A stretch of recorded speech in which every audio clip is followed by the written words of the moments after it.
So here's a subject we hadn't broached yet, and I wanted it, when I go through Reddit questions, I'm like, what is going to spur in some good conversation? Yeah. So I figured this would be a good landmine for everybody to step on. My in-laws are losing their minds because we won't name our son after a great-grandfather I never met. My wife is 7 months pregnant, and we are over the moon about having a boy. We picked a name we both love, something simple and modern. The problem started last Sunday at dinner when my father-in-law asked if we had finalized the name yet. My wife told him our choice, and the room went dead silent.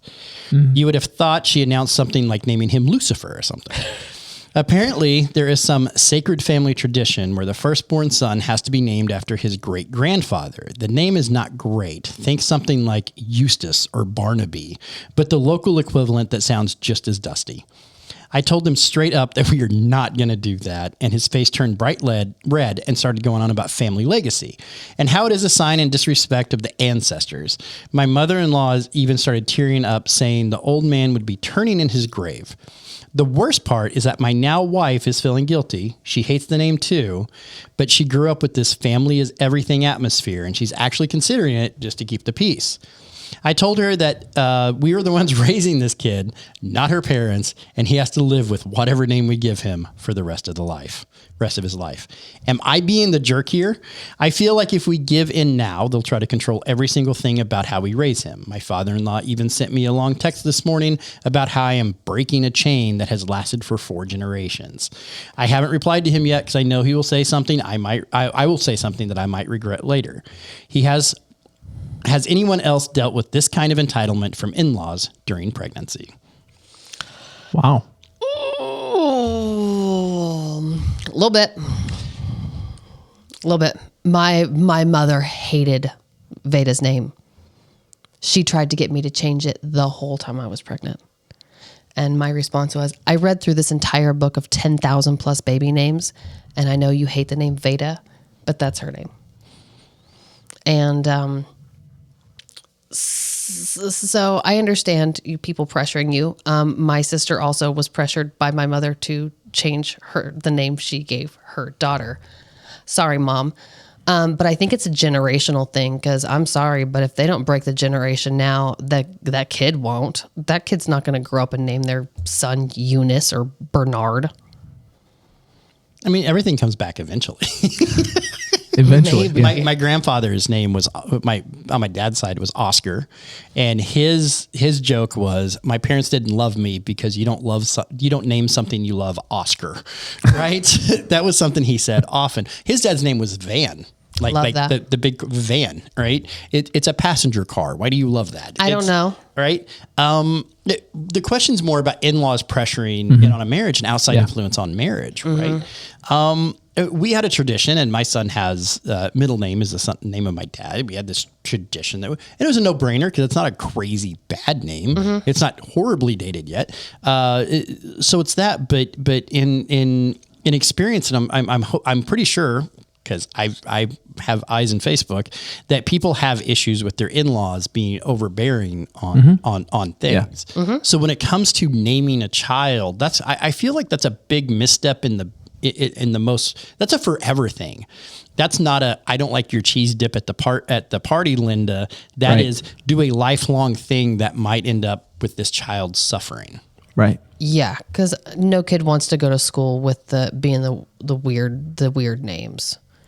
And I understand that a lot of names are weird these days. I get that. There's a lot of weird names out there. Yeah. Yeah, I worked at the doctor's office. I saw a lot of really weird names. But I think the spellings a lot of time are more weird than the names themselves. well, yeah, if you can figure out how to say it from the spelling.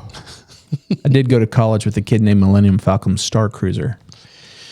True story. Okay. Not that I mean, we would have loved to have been named something like that growing up, probably Star Wars fans. But at the time it's so relevant, it would be name in 1910 naming you Coca-Cola. Right. It would, Right. Naming my daughter Strawberry Shortcake. Well, I don't know. Let's talk about your kid with the name of somebody from Friends. Oh, yeah, my son's middle name is Chandler. Oh, wow. Okay. Yeah.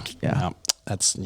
So as I think about this one, the first thing I think is this is why we do premarital counseling, because one of the things in premarital counseling you should talk about is what kind of influence are your in-laws going to have on your relationship. It's one of those huge issues that everybody has at some level. I don't care how great your in-laws are. There's going to be a time when they want you to do something or want something from you that you may not be that in agreement with. And what do you do when that causes conflict? Because now it's not just conflict with somebody. That's my wife's dad and mom, my husband's parents, whatever that looks like.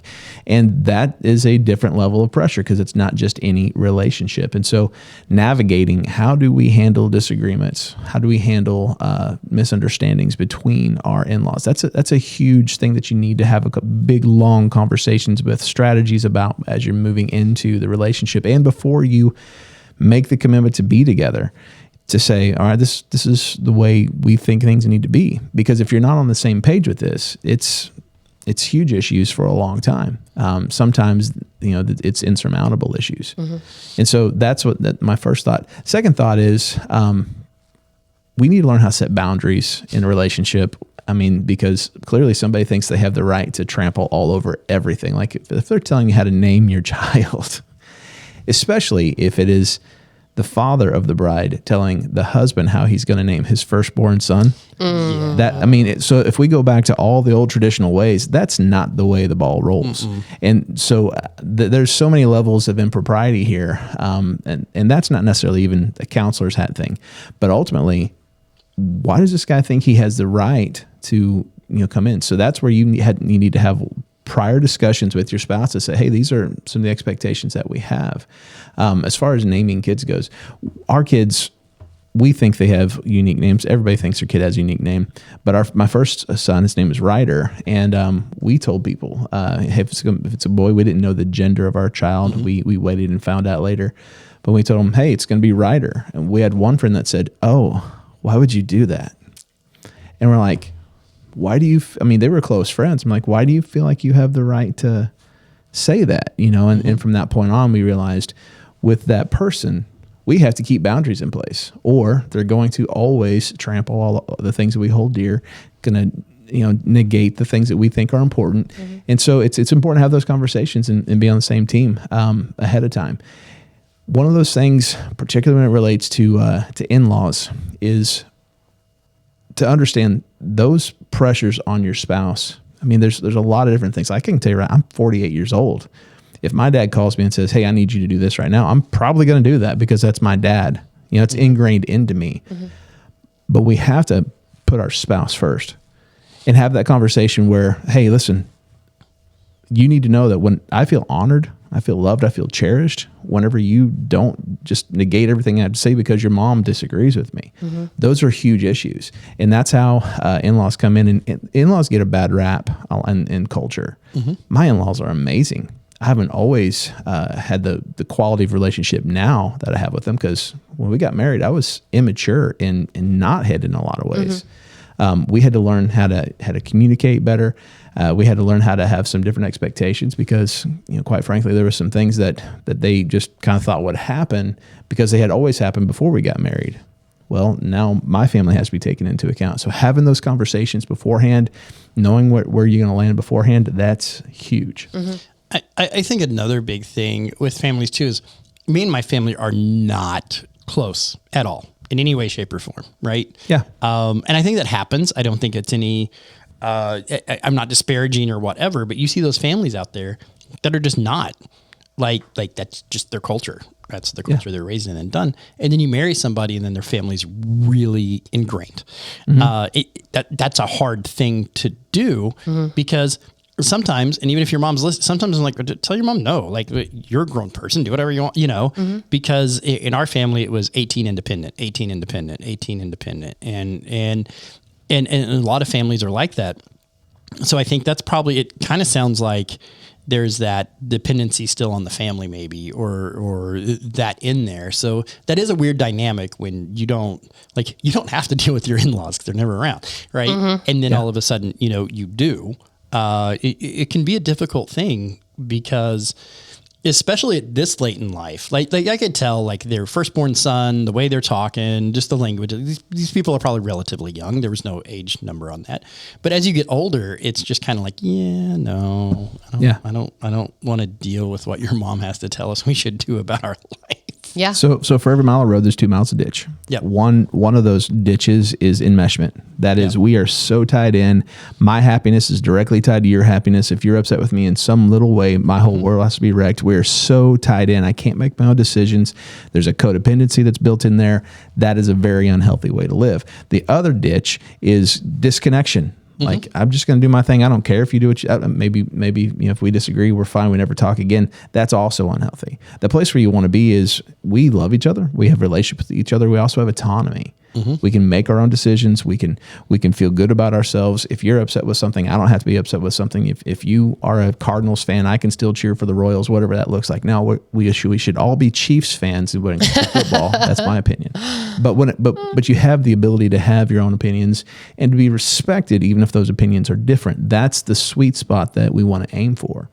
The disconnection that can come, particularly if your spouse grew up in a very connected family, it can begin to look like a certain level of control being exerted upon them. And that's also, usually a warning sign.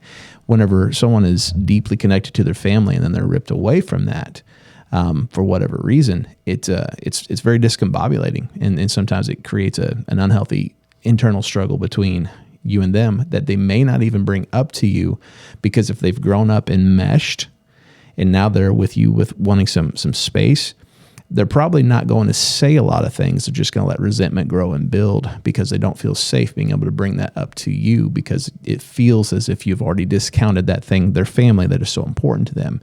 And so they've probably grown up in a family system where what I say isn't all that important compared to what the authority in the family says. And so then this growing resentment becomes a part of your relationship. And so again, if we can talk about all these things, it's so important. And understanding, if you're in an enmeshed family, there's some wonderful things about being very, very close. And there's some things that are very unhealthy. And being able to recognize that is so hard. If you're in a family that's super, super disconnected, the challenge with that is, what do you do? What do you do when you need somebody? What do you do when you need something? So it like me and my grown kids, we call each other out of the blue. Might be a week, might be 10 weeks, might be whatever. Hey, cool. Hey, can you help me move? They're there. Hey, can you help me do that? So since it's kind of our built-in culture, right? But I am reminded of a story going back to there, is my mom's family was very enmeshed, like very walk into each other's houses at all time of the day, enmeshed, just whatever. Yeah. Dad's That's a little side, much. completely different. I remember most parties in this story are dead now, so I'll just tell it. Is that, no, we had an uncle and he was great. I remember him. He's a really nice guy. He wasn't very educated. He grew up in the 30s. Or was born in the 30s, grew up, was injury and retired by the time I was even born. He fell through a chimney and landed on his head. He was a construction worker and broke his neck. Wow. And so he was retired, and his aunt worked at the hospital. My aunt worked at the hospital. So he didn't have a whole lot to do. And he would come over to our house like every day. Every day. Right. Like 5 o'clock in the morning, coffee every day. And my dad was just like, go away. No. Right. This isn't a thing. And they got mad. Like they got big mad at my dad for like, no, this isn't going to be a thing, which at the time, because that side was more warm and loving, I kind of sided. But as I got older, I'm like, nah, I'd have done the same thing. Like it's one of those things. So just dealing with those outside family members is always what we like to call a sticky wicket. So, and just figuring out how to deal with those demands. And setting healthy boundaries.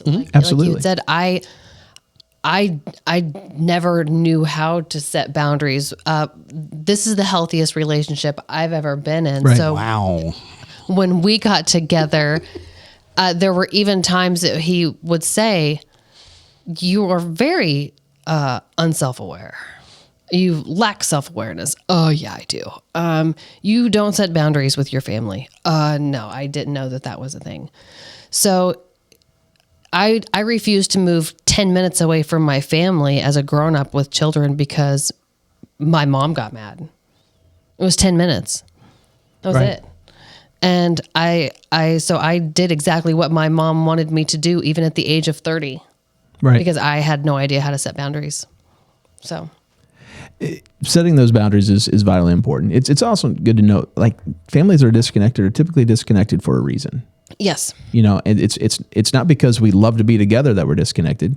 There's something else going on there. You're in a situation that you just mentioned. My kid, we don't have to talk every day, but see, there's still a connection. You said they call, I'm going to be there. Oh yeah. That is a level of connection. That's not necessarily disconnection. That just because you don't talk every day, it's, back in the day, I mean, people didn't have the means to have communication every day or whatever. It's just something that couldn't happen. Even when we were kids, you're probably not going to have that because long distance telephone calls cost money and you didn't have big 3 money, minutes. yeah.